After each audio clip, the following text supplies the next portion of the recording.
Wagwan, Wagwan. Welcome to the DIY Yardy channel. Welcome back if you've been here before. In this video today, I'm working on a 2007 Chevy Trailblazer, and this vehicle is running rough, idle issues. I've sprayed carburetor cleaner around the intake and found out that there's definitely an intake leak. And it's throwing like three codes also.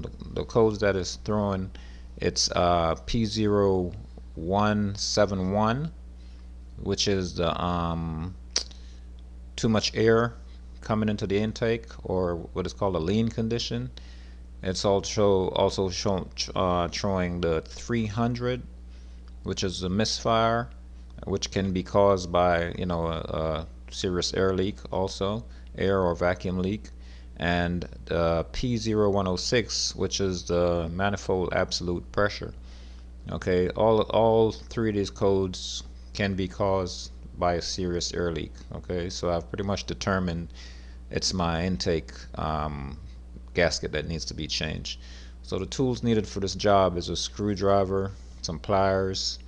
I used a 1/2 inch drive ratchet and extension, the universal flex 10mm to 10mm, a short and a deep.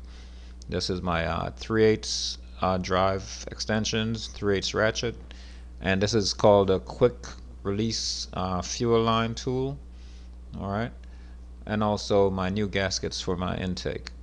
Alright, so getting into this job, this is the actual intake that we're looking at right here in the middle of the screen, and that entire intake has to be removed from the car in order to replace the gaskets.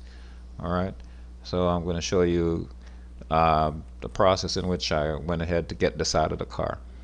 Alright, so first of all, we're going to have to remove this part of the intake, which are two 10mm bolts, and that part there you loosen with a screwdriver where the hose clamp is. So let's get these two bolts out of here first of all.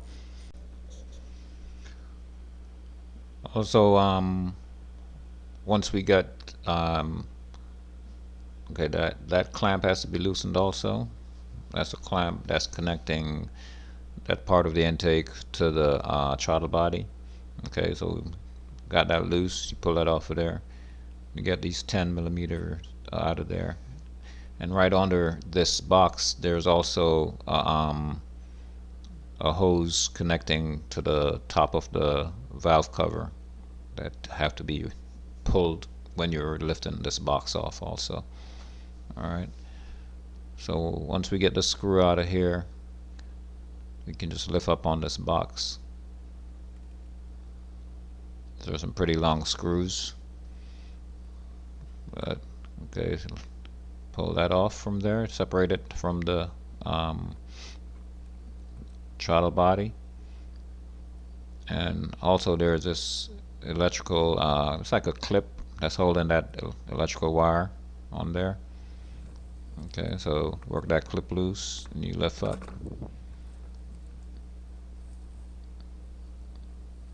And yeah, so that was holding that wire basically.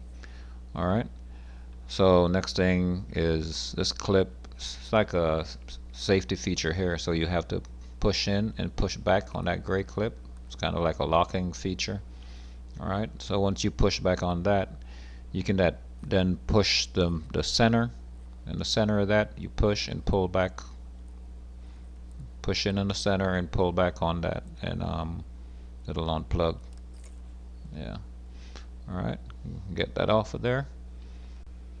Believe it or not, these wires actually control your acceleration. You know, these cars nowadays, the gas pedal is electrical.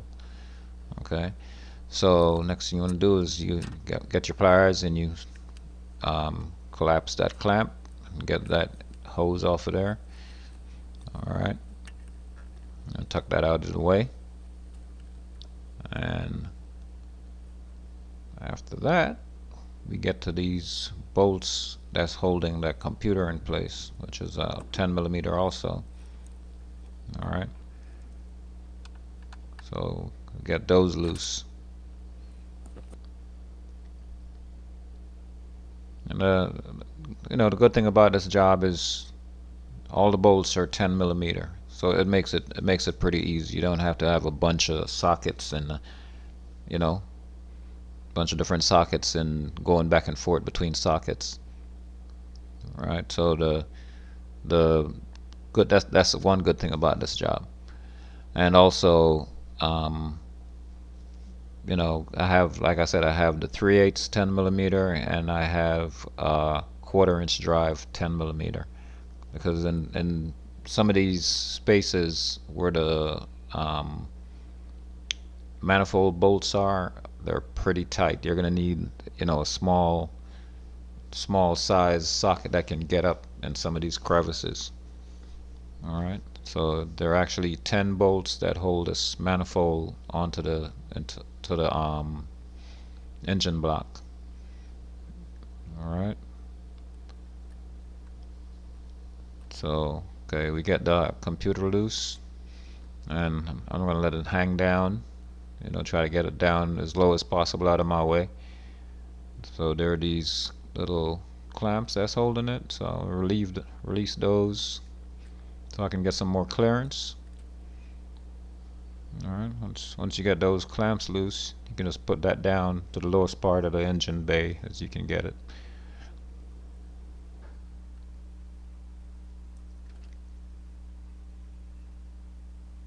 Alright, so this is a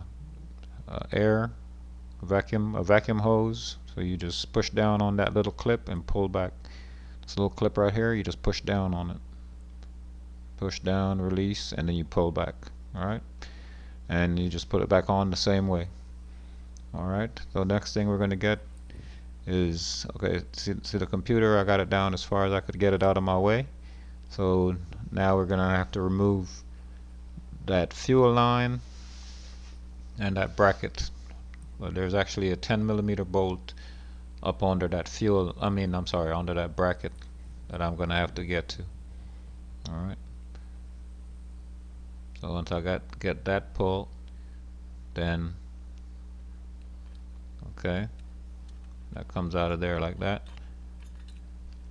And also I had to unclamp this little clamp here that was holding the fuel line. Alright, so I just stuck my screwdriver up onto there and popped it up. Okay, get that loose. Alright, so get this out of the way. And then now this is where I use my quick release fuel line tool to get that off. But first I have to remove, this is a safety clamp or a safety lock mechanism really, that's put on there to help keep the line together where it connects together. And this, now I use a tool, and you want to put it over the smaller part of the line. Okay, so it goes over the line like that. Then you squeeze it together like a pair of pliers, slide it up onto that little cap, and you want to pull back on it until it stops. Pull back all the way until it stops, and once it stops, then you want to grab the line and start working it back. Alright, and you got to be careful here because it could be fuel pressure in this line, so you might want to wear some protective goggles while doing this part here. Alright, so we got our computer out of the way, so now we're pulling our manifold bolts. Alright, these bolts are not too bad to get to. Behind us, that rubber hose you see coming down the middle there, that's where I used my smaller 10 millimeter, the 1/4 inch drive, and also the one all the way to the front of the manifold behind the alternator here. I had to use my 10 millimeter with the swivel. That one is the one that gave me the most problem, you know. um, some people actually end up removing the alternator out of the way, but I did it without removing the alternator. Alright, so with this vacuum hose here also, you have to be careful when you're moving this vacuum hose out of the way. It's pretty brittle, you don't want to break it. Alright, and the next thing also is there's a not a vacuum, this AC line is actually stopping the manifold from coming out. So I'm gonna have to pull that AC line, which is a 10 millimeter also. Alright, so I'm going to get that out of the way. And what I noticed while I was doing this job is that some of the manifold bolts were kind of loose, you know, which more than likely was causing my vacuum leak, you know. So I could have just tightened those bolts up and that might have solved the problem. But you know, being that this is not my car, I'm actually doing the job. I wanted to remove that entire manifold out and check, you know, or not even check, but replace with new. You know, they're pretty cheap now. I've gone this far, so go ahead and replace these gaskets. All right. So these are the 10 bolts, you know, where they're situated in the manifold, and that the gaskets are the actual green gaskets that you're looking at there. All right, these are the replacement ones. So you pretty much replace them and you put them in, you know, you put the car back together the exact reverse of how you took it apart. All right, so it's back together and car is running 100% better, and that solved the issue. So like I said, take your time, and if this video helped, please like, share, and subscribe. Bless up.